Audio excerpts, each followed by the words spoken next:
Bonjour, dans le cadre de l'étude des différentes techniques et différentes méthodes pour donc reconstituer l'histoire paléogéologique d'une région donnée ou bien d'un événement donné, je vous présente cette capsule qui expose l'étude morphoscopique des grains de sable.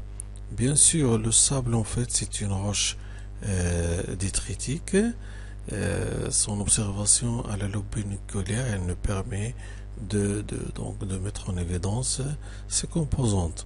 Sachant en fait que la plupart des sables ils proviennent de la dégradation d'une roche ou bien de plusieurs roches, mais principalement le granit, et on va retrouver dans le sable presque les mêmes éléments qu'on retrouve dans les granites, tels que le mica noir, les feldspath et les quartz. On voit bien ici le petit minéral noir, ça c'est du mica noir. Le quartz il a un éclat un peu lumineux. En plus de ça, donc en fonction de l'agent de transport, c'est qui va faire mobiliser également des roches calcaires préexistantes. On va retrouver des particules calcaires, des particules d'argile qui résultent de la transformation des éléments dégradés, et on peut trouver même des restes de matière organique tels que les coquillages. Vous avez ici une image de sable avec de l'argile, on reconnaît l'argile rouge ici, du quartz, des grains de quartz très altérés, et du feldspath la même chose. Ici nous avons une image d'un sable c'est un sable de plage avec des coquilles, on voit bien des coquilles d'animaux marins. Alors pour l'étude des grains de sable, surtout les grains de quartz, on va essayer d'éliminer les autres éléments tels que les éléments argileux vont être éliminés par l'eau. Donc on doit préparer notre sable. Tout d'abord on le lave pour éliminer les éléments argileux. Puis on le traite avec de l'acide chlorhydrique pour éliminer les grains de calcaire.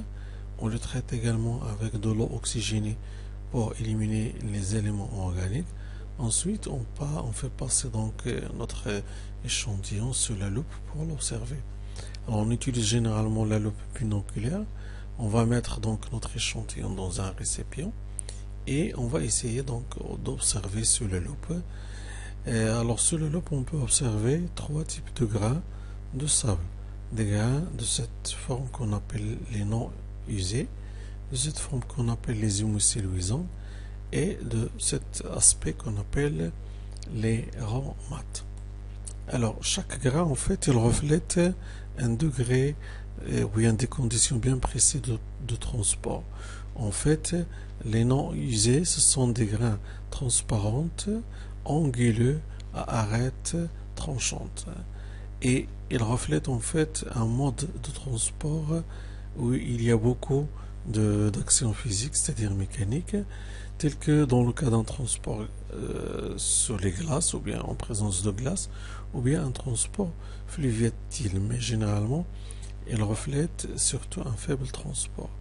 Pour les humusées luisantes, ce sont généralement des grains transparentes à facettes brillantes et avec des arêtes qui sont usées, et elles reflètent un transport prolongé dans l'eau, tel que au niveau des plages marines et au niveau des fleuves.